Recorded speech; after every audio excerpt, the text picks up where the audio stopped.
favorite topic of mine, women empowerment. What is women empowerment? Is living like a man, or is it dressing up like a man? Short hair, high heels? This is all misconceptions about women empowerment. So what is it? I think it is the ability to stand up for yourself and the capability to build, to stand up for your fellow women. And it is also the attitude of how you look at things with equality. No compromise to gender equality. I think that's what is women empowerment. Recently I read a quote that said, "The thing women have yet to learn is nobody gives you the power, you just need to take it." I think I would like to differ here, because I think power isn't an external source for you to take. Like Aisha rightly mentioned, it is built within you. It's just about realizing that you have the power. Over decades, we've been made to think and believe that power is external to us. So empowerment is the process of realizing and acknowledging the power in you. So how do you realize, acknowledge, recognize the power in you? What gives you the ability? I think it's predominantly the education and financial independence that brings you the understanding, the acknowledgement of the power. But is that it? Are all working women empowered?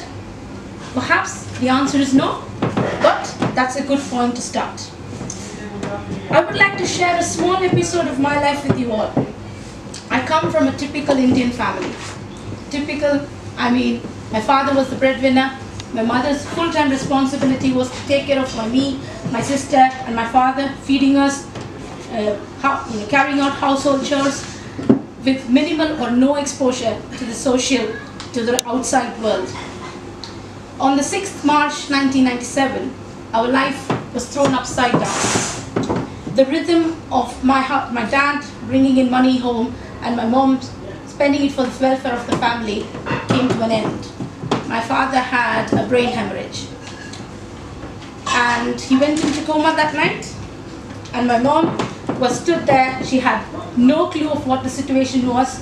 She didn't know how to hire a cab, how to interact with an auto driver to hire a ride back home. So you could imagine the instability that started creeping into our family. After 21 days of coma, my father then came out, but he was bedridden. We spent almost all our savings and assets to treat my father. The reality hit us hard, too hard. With the breadwinner of the family paralyzed and having no male support, the society, friends and family looked at us like with sympathy. They thought we were helpless. I've heard my aunts say that there's no way this family is going to revive out of the situation. I was in my 9th grade. I cried because I was helpless. But those words hurted me and triggered my self-respect. I wanted to do something, to run behind and chase. But like I said, I could only cry at that time because I was so young. Thinking about it now, should my mom have been educated, had the financial independence, had the confidence, my family would have had to go only through the mental and the emotional trauma of my father's illness. But it felt like me, my mom and my sister had to lead our lives with our eyes blindfolded. We learned a very hard lesson from life, that it is crucial for women to be self-sufficient to tackle their problems. Not just my mom, but my dad, who had a very, very strict conservative thought, realized education is the ultimate key for a girl's success. Financial independence isn't a choice. But why should women empowerment be a tool only for women in difficult times with no male support?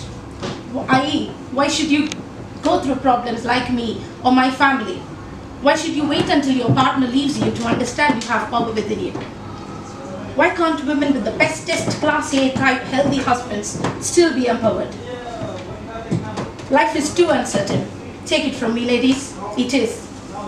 And trust me, men of quality don't fear equality. I've always equality. I've always wondered, why are there so many campaigns and social organizations to support women empowerment? It is for all the right reasons that we've been denied access to basic opportunities by the society which was readily available for men.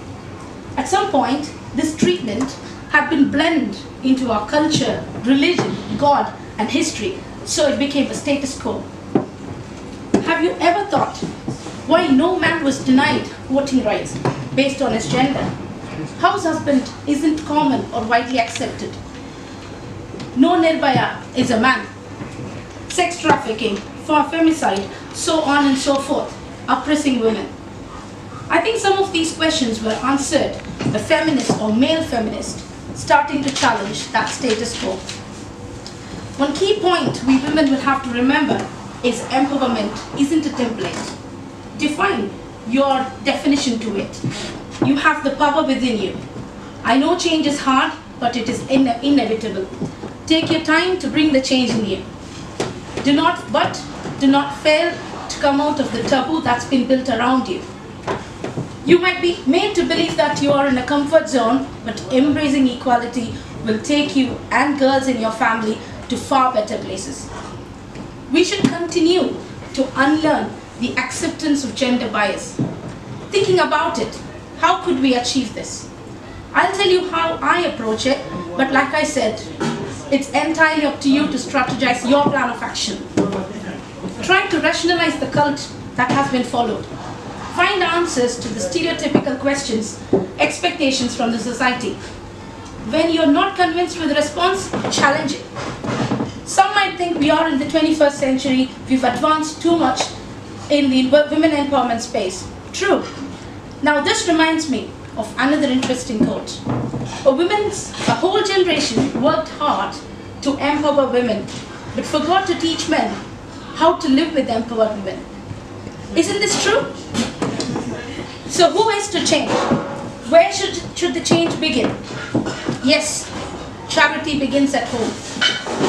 It is our responsibility for all us mothers and fathers, shared responsibility, guys, to teach our sons the necessity to treat girls equally, accepting they are special in their own ways, acknowledge the difference with respect. We are different, we are not different. Accept the difference. I think as much as he for she is crucial too. The support offered by a woman is invaluable to another. How could we support each other through this journey? Again, depending on your situation, it could mean to offer a drive at night if you think a girl is stranded. If you're a manager having female subordinates who are dealing with personal situations, personal issues, try to offer your support by being flexible and accommodating with their working hours, patterns, etc. Or if you have female friends who's going through domestic problems, try to give them the moral support and right guidance to come out of the situation. Or even a small act of appreciation or recognition could mean a whole world of difference to someone. Because I've been working in the technology industry for more than a decade, I reckon it wouldn't be fair for me to complete my speech without talking about women in technology. Of late, if you've been in the IT industry, you could have heard about lots of meetups, discussions, forums, which talks about women in technology, to encourage women in technology. We are minority in this industry, and the stat says it's because of the awareness girl children have around technology when they make their choices for careers. And they think it is a male-dominated industry. I guess this gives the women even better reasons on why they should get their hands dirty in this industry. Again, as parents, as adults, it becomes our responsibility to bring exposure at an early age in girls about technology and by offering IT as an option to them. Technology plays a key role in shaping up the future of the world, and women need to be part of this. I'll be more than happy to provide any career advice, girls. If you want to establish your career in the IT industry, feel free to speak to me. Myself and most of us in this room today are privileged to have the independence we deserve as humans. So it clearly becomes our responsibility to make this world a better place to live for the less fortunate women out there. A small food for thought before I conclude my speech. Do we all agree that our children should carry only their dad's name, family name, as their surnames? What do you think is the message you're giving to your son or your daughter by having only their father's name as their initial? Think about it, both from your daughter and son's perspective. They are different. I can understand people think it's just a name, but that's where it starts. I'm certainly not here to blame anyone, especially men, for where we are today. Empowerment stems from self-respect. In spite of all the external efforts offered, unless the individual decide that it is an internal process that could lead them to enlightenment, things are not going to change for good. I would like to conclude with a positive note that we are making a slow and steady progress in the right direction to stand our ground. So let's celebrate, acknowledge our achievement, render hands and hearts to each other to make the change. Embrace equality, empathize with fellow women, shout women empowerment. Thanks again for the opportunity. Nandri, Vanakkam and good day.